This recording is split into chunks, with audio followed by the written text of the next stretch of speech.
Welcome back, guys. It has been a long time. I've been slacking, I'm not gonna lie. A lot going on with work, outside of work. Trying to do as much as we can and not really doing a lot of vlogging. We've got a busy fall coming up, so we're just trying to enjoy it, trying to enjoy the end of our summer. But we're back now. Tacos, turbos, and toothpicks. Back in the shop with Matt with his whip. I don't know how much we're gonna show because we're trying to get it done and get home. So basically, Matt has purchased himself a new motor. Where is that, by the way? Oh. So we're gonna yank this 5.9 out before he sends a rod to the moon with this little twirly bird. He has bought a built 6.7. Wanting to do a lot of wire tuck, wire clean up in here. So it's just a good time to get it apart. And he would also like the shop so he can do some work on his C10. So probably not gonna be back together till next year. A little sad, not gonna be able to see her run this year, but we know when she comes back next year, she will be ready to go. This is the 6.7 that he bought.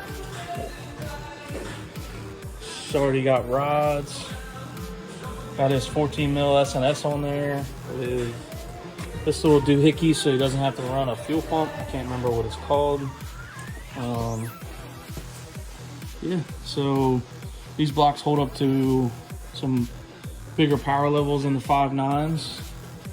And they spool a big single much better with more displacement, I believe is the right word. So he's got a new fuel cell, gonna redo everything. Basically, when he bought the truck, it had gone through a couple different hands, and he's just trying to redo it to the way that his standards of getting it built correctly and wired correctly and everything else.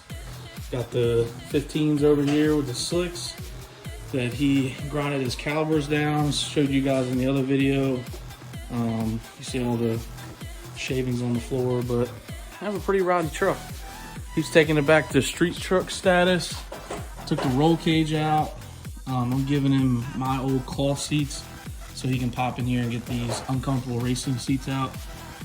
And so I'm gonna set you guys up and we're just gonna get to it. Pretty much everything's unhooked. We just got to unbolt the transmission. I got some munched on my beard, but gonna unbolt the motor mounts, undo the transmission, and get this thing out of here. Got to pull it outside with the forklift. I don't have a lift in here, but we're gonna make do. We got plenty of equipment to make it happen. So let's get to it.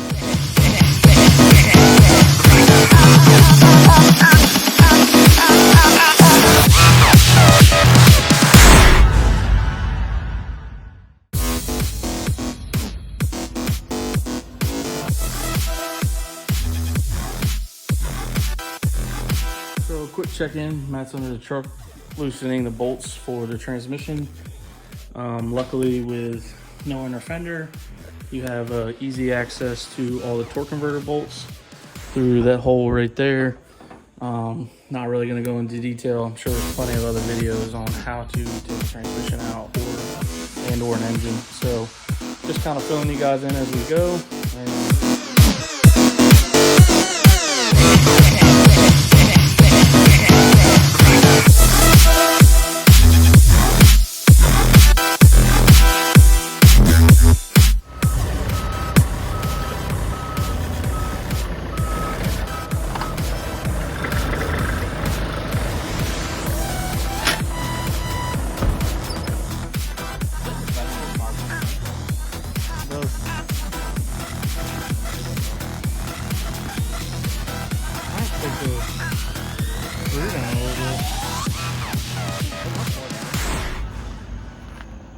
I guess it's pretty level.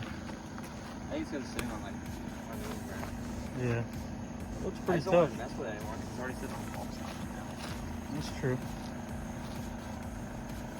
So when he got this truck, it had like Definitely some lift springs in it. Used to clear 35s, no problem. Got the new lowering springs from Fire Punk. These little World Racing 17s. Pretty good. Got it pulled outside. It's home for the next couple months. Yeah. Forgot to put the windows up before we disconnected everything. I have this battery at my house. Yeah, it's gonna be a lawn ornament for the remainder of the year.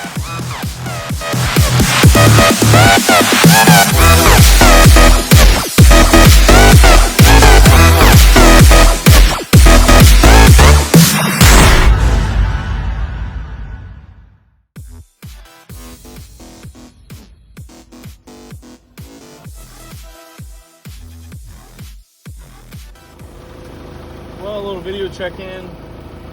Got some motor mounts loosened up, transmission's unbolted.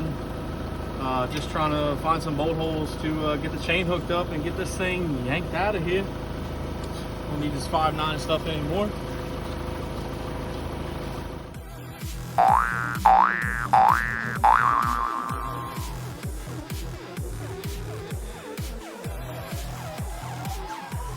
You know, sometimes you're going to see some how-to videos and sometimes you're going to see some how not to videos. What you just saw was a how not to pull an engine out of a truck because we didn't have the chain secured and the chain slipped off and it fell back into the truck. As you can see, it's a time-lapse video. It happened really fast, but went and got a little trusty ratchet strap and got the motor straight and back up.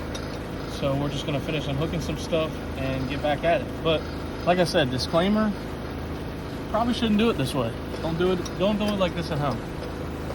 We don't claim to be professionals. We're just a couple of kids with too much time on our hands and trying to do some race truck stuff.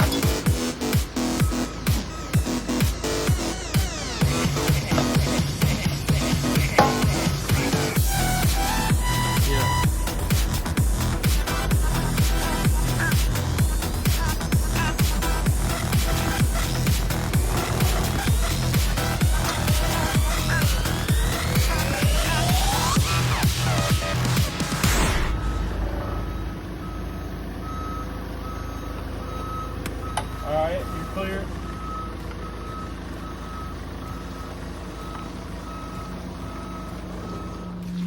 Just that easy, folks.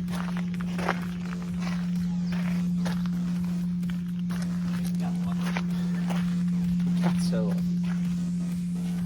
Definitely big disclaimer there on what not to do. Yeah. We'll be the first ones to tell you. You know, we're not professionals. We grow plants. We don't do this stuff for a living. We just do our best to try not to hurt ourselves or hurt our trucks. We kind of failed on that one today. A little bit.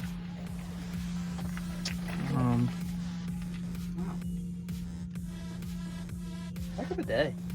Yeah. Let's It's a beautiful. I mean, it is a Monday. yeah, I mean, Could be worse. it's a Monday. It's like, We made it through Friday the 13th last week. yeah, everybody was there. Yeah. So you say you're gonna probably swap converters back to your old converter, maybe? I think so. That one's that one's pretty loose. That one's like, it's finally pushing through the brakes at like 3,000 RPM. This one? Yeah.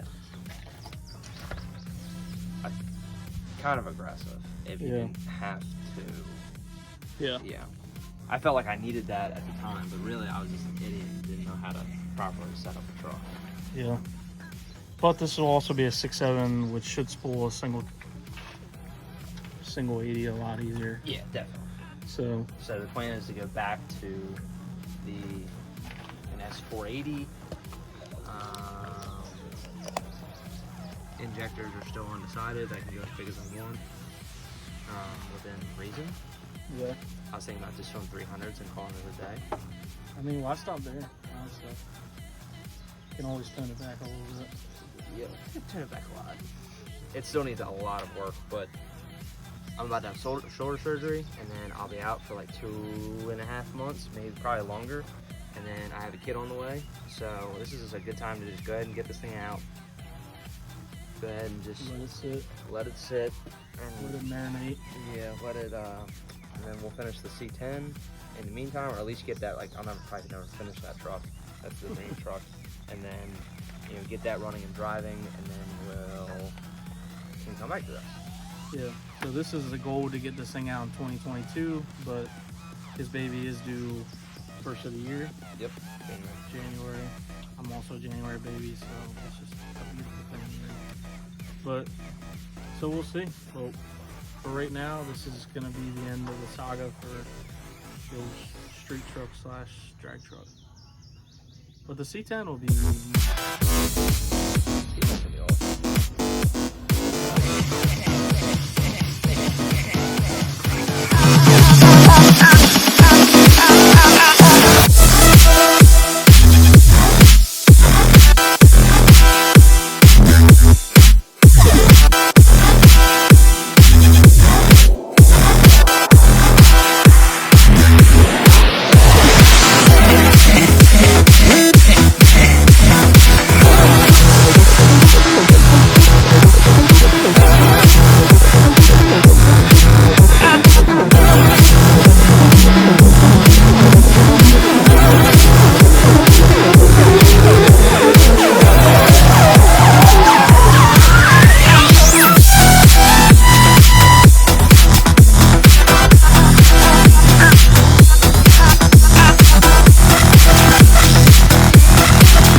My boy Dom says, never leave your NOS bottles in the truck because it might explode. I mean,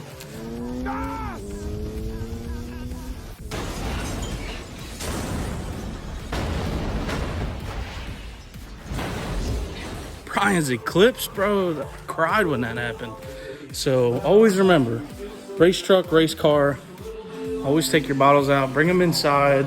They get cold, they get hot too. It's all about maintenance, at the end of the day. Well, guys, that is gonna wrap us up for the night. Little quick job. Matt had most of the hard things done, everything unplugged, everything unhooked. All we had to do was take a couple bolts out, take the forklift, yank the motor out of there. Had a little mishap. Again, disclaimer, not professionals. We're just a couple people with some tools, some equipment, and we just try to make it work. Old girl, gonna be sad to see her sit, but she'll come back stronger than ever. Get that 6.7 put in. Matt's gonna get some heat and AC put back in it. Like I said, put an actual back window in. So go down to Diesel Truck Wars a lot, and basically everything else is a pretty good distance away from us. So Matt would like to enjoy the truck a little bit more locally. Delmar US 13 Dragway is like 15-20 minutes away from us, and Truck Wars is only like 3.5 hours away. So it's a lot of car shows around here, not a lot of race stuff. We'll get her back up and going for the 2022 season is the goal. Got everything tucked away, hood put back on, nitrous bottles out of it, hood slapped back on. Just as you can see, she's pretty empty in there. She's gonna be a little lonely. He's thinking about switching up converters back to his old converter. When he was playing with turbo setups, he did switch to a lower stall converter, and thinking maybe with the 6.7 probably able to spool that single charger a little bit better, or maybe he'll throw compounds on it. He's talked about it for a while. He's got a kit, but who knows? We'll see what happens with her, with the old girl. So that's going to close us out, guys. Hopefully get home and edit this video for you guys, because I know I've been slacking on putting some content out. So hopefully we can turn that around and I can get back to getting some stuff done. starting to rain here. It's supposed to rain all week, but it is cooled off a little bit. It's in the 80s. It's been brutally hot. Me and Jasmine went to the beach yesterday. Enjoyed some nice fresh air out there. Got to do some golfing over the weekend. What else did we do? Oh, we went to the carnival, Sharptown Carnival, with some friends. You know, not really much to video. Probably just holding the camera, be dripping in sweat, so I chose not to. Gotta stay hydrated out here, guys. It's really important. But I'm gonna go clean up, close out the video. Matt's gonna get home. Jasmine's at home waiting for me. She's let me know that I got a citation at the house because trailer lights haven't been working, so I left it at Mom's house. Left the mower over there. So it's been about 4 weeks since I've cut my grass. So the city of Salisbury apparently isn't too happy about that. But plan on going to Mom's tomorrow, cut the grass, and look at the trailer lights, and then try to get the trailer back home with the lawnmower and get my grass cut. So anyway, I'm gonna get off here, guys. Appreciate y'all joining us for our little adventure on a Monday night, and hope you guys have a good one. Triple T, tacos, turbos, and toothpicks coming at you live, and hope you all have a good night and a good rest of your week. Later.